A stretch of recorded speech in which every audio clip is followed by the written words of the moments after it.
उत्स के या उच्चता के प्रसव को ही उत्सव कहते हैं।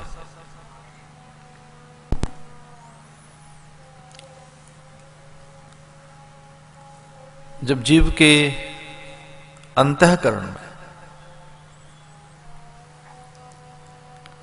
उत्स जगे,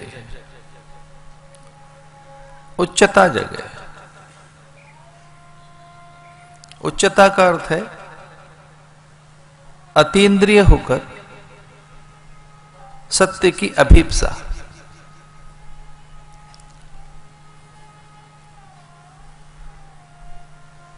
परम सत्य की आकांक्षा, अभीप्सा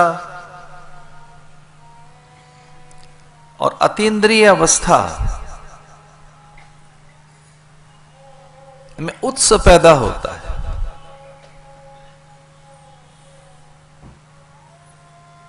एक ऐसा उत्स जिसमें जय, मंगल, कल्याण, शुभ और देव भाव समाहित रहते हैं। उत्स का अर्थ यह भी है कि हम जैव जगत के प्रति संवेदनशील होते हैं और ईश्वर के स्वाभाविक गुण और उनका स्वभाव हमें आकर्षित करने लगता है।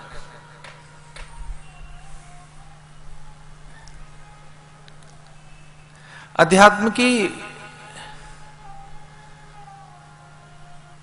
जो चरम अवस्था है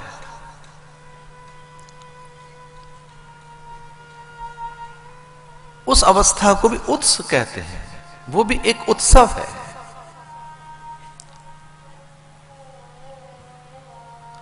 अवतरण काल में भगवान के गुण, स्वभाव इस धरती पर न केवल आदर्श बनते हैं, वह जैव कल्याण के उद्धार के निमित्त भी है।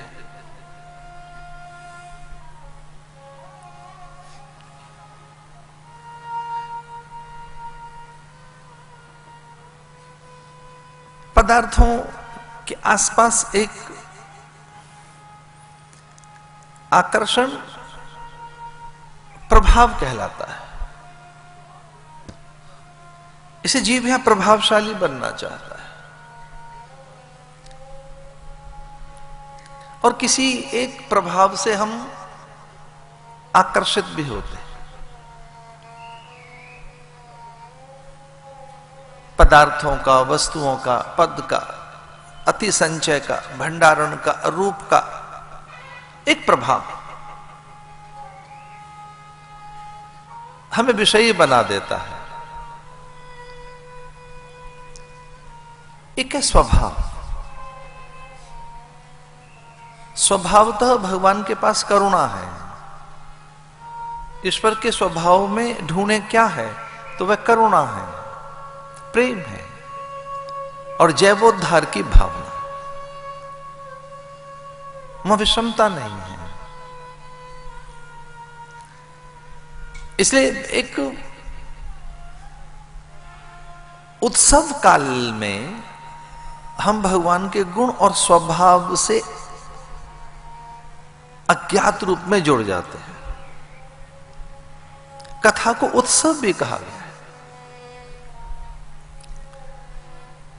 उत्सव धार्मिकता का अर्थ है कि जब हमारे अंतःकरण में एक उस द्रव्य का एक ऐसा एक अज्ञात आर्द्रता हमें अनुभूत होने लगे जो हमें न केवल निर्भर करे अपितु पदार्थों के प्रभाव से भी मुक्त रखे। एक बहुत ही सूक्ष्म अनुभव आपको उस समय होता है जब आप नींद से सुषुप्ति में जाते हैं। एक जागृत अवस्था है, एक स्वप्न अवस्था है, एक सुषुप्ति की अवस्था है और एक उच्च स्तरीय अवस्था है तुरिया। हम सब जितने प्राणी हैं सुखावांछी हैं, रसान्वेषी हैं, सुखान्वेषी। हम एक ऐसे रस, एक ऐसे सुख, एक ऐसे आनंद, एक ऐसी प्रसन्नता के आकांक्षी हैं जो चिरस्थायी हो। उत्सव में वो प्रसन्नता, वो द्रव्य, एक उस प्रकार की आर्द्रता जिसमें करुणा, स्नेहन, प्रणय और बड़ा औदार्य छुपा है। जो अच्छे साधक हैं, श्रोता हैं, जापक हैं, पाठक हैं, जिज्ञासु हैं, मुमुक्षु हैं, संत सेवी हैं, सच्चे साधक हैं, गुरु भक्त हैं,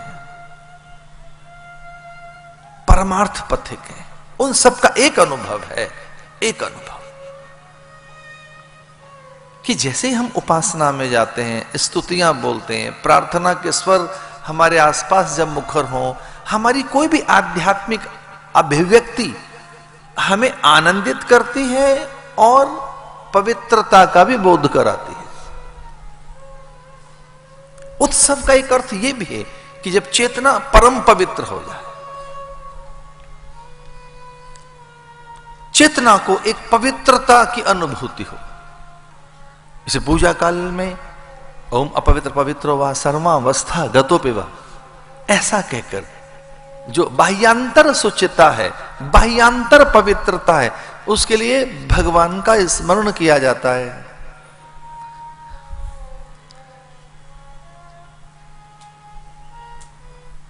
पूज्य करपात्री जी महाराज कहते थे कि कथा महोत्सव है, कथा उत्सव है। कथा प्रसंगों में जैसे भगवान के रूप, माधुर्य गुण, लीला, स्वभाव, स्वरूप और उनकी उच्च स्तरीय आदर्श परख लीलाएं जब प्रकट होंगी तो एक परम पवित्रता अनुभव होगी। आदर्श के अभाव में भटकाव आता है। ध्यान रहे, जीवन उच्च स्तरीय तभी बन सकता है जब आदर्शों का अनुगमन हो। भगवान आदर्श की स्थापना करने के लिए आते हैं। ध्यान रहे, धर्म वो स्वयं ही। जब जब होए धर्म के हानि, बाढ़ई असुर अधम अभिमानी। भगवान का अवतरण धर्म की सिद्धि के लिए भी होता है, धर्म संस्थापनार्थाय। धर्म जीने की चीज है। इसलिए यह ध्यान रहे कि जब अवतरण होता है, ईश्वरीय सत्ता का जब आगमन होता है, तब हमारे जीवन में धर्म और उसके गुण जगने लगते हैं। वो उन गुणों को चरितार्थ करने आते हैं। धर्म जीने की चीज है। एक गुण कोई एक हमारे पास आए और एक गुण में हम जिए।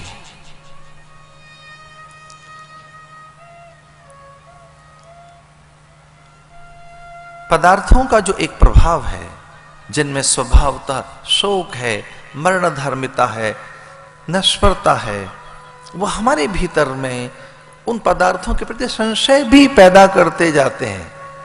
ये गुण जिनमें नश्वरता है, क्षण भंगुरता है, मरण धर्मिता है, या अधूरापन है, या स्वभावतः उनके परिणाम में दुख है।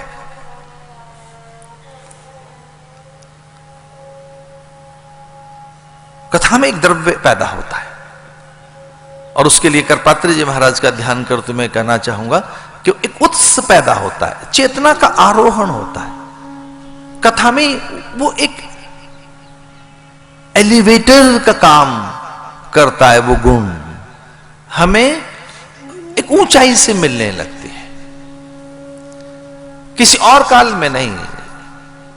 जब उनके स्वभाव, गुण, स्वरूप, लीला, माधुर्य और उनमें जो एक अकारण करुणा या औदार्य है, जब चेतना उन गुणों के साथ, उस स्वभाव के साथ जुड़ती है, तब उसमें एक स्वाभाविक उच्चता पैदा होती है। और स्वाभाविक उच्चता का अर्थ है हमें औदार्य आए, परोपकार की भावना आए, परदोष दर्शन का अभाव आए, दूसरों के दोष विसार सकें, एक सहानुभूति पैदा हो, संवेदनशीलता पैदा हो, और उसी में फिर प्रसाद गुण जगने लगता है, उन्हीं में पवित्रता का गुण जगने लगता है उसी अवस्था में। तो एक भिन्न तरीके का अनुभव मैं आपको बता रहा हूं कि जो एक चेतना का उत्स है, चेतना में उन्नयन है, चेतना में जो उत्थान है, जो चेतना का आरोहण है, वो कथा में ही होता है। या वो भगवान नाम संकीर्तन में होगा, या कि वो सत्संग में होगा, या कि वो सत्पुरुषों के सानिध्य में होगा। इसलिए एक चीज जो हम कभी नहीं कर पाते वो आध्यात्मिक प्रयत्न से होती है, और वह हमारी चेतना का आरोहण, चेतना का ऊपर उठ जाना। इस पर एक अनुभव यह है कि प्राय पतन के लिए अनेक अवसर मिलते हैं, चेतना के उत्थान के अवसर कम मिलते हैं। पतन के लिए कोई प्रयास नहीं किया जाएगा, पतन के लिए कोई आवाहन नहीं किया जाएगा, पतन के लिए कोई अनुष्ठान उपवास नहीं किए जाएंगे कि हम पतित हो जाएं, भ्रष्ट हो जाएं, अधम हो जाएं, चेतना निचले स्तर पर चली जाए, वो अधम बन जाए, वो बहुत भौतिकीय बने, आर्थिकीय उसका स्वरूप बन जाए, वो केवल पदार्थों के आसपास रहे। जीवन के सच को जानने के लिए जो चेतना का आरोहण है, उत्थान है, वो कठिन है। ये ध्यान रहे, पतन सहज है। पतन के लिए किसी ने मंत्र नहीं पूछे मुझसे कि साहब हम पतित होना चाहते हैं, मंत्र बता दीजिए। हम भ्रष्ट होना चाहते हैं, भ्रष्ट होने का मंत्र कौन सा है? इसका अर्थ यह है कि स्वभावतः कोई चीज हमें नीचे खींच रही है, एक प्रभाव, एक अट्रैक्शन, कोई एक इंप्रेशन ऐसा है यहां की चीजों में है, कोई एक चीज ऐसी है, कोई एक चमक ऐसी है जो हमें नीचे खींचती रहती है। व्यक्ति, वस्तु, पदार्थ, दृश्य, घटनाएं, पद, प्रतिष्ठा, भंडारण, वाहन, भूमि विस्तार, सुंदरता, ये सब चीजें हमें अपनी ओर खींचती रहती हैं। एक प्रभाव, जगत में एक प्रभाव है, जगत का एक प्रभाव जो हमें नीचे खींचता रहता है, और उसी प्रभाव के वशीभूत हमारी चेतना नीचे गिरती रहती है। इस यहां का एक नियम भी है कि कोई चीज ऊपर फेंकना भी चाहोगे तो नीचे गिरेगी। वो फल देकर भले ही किसी के भीतर गुरुत्वाकर्षण की बात जगी हो, पर यहां का सच यही है।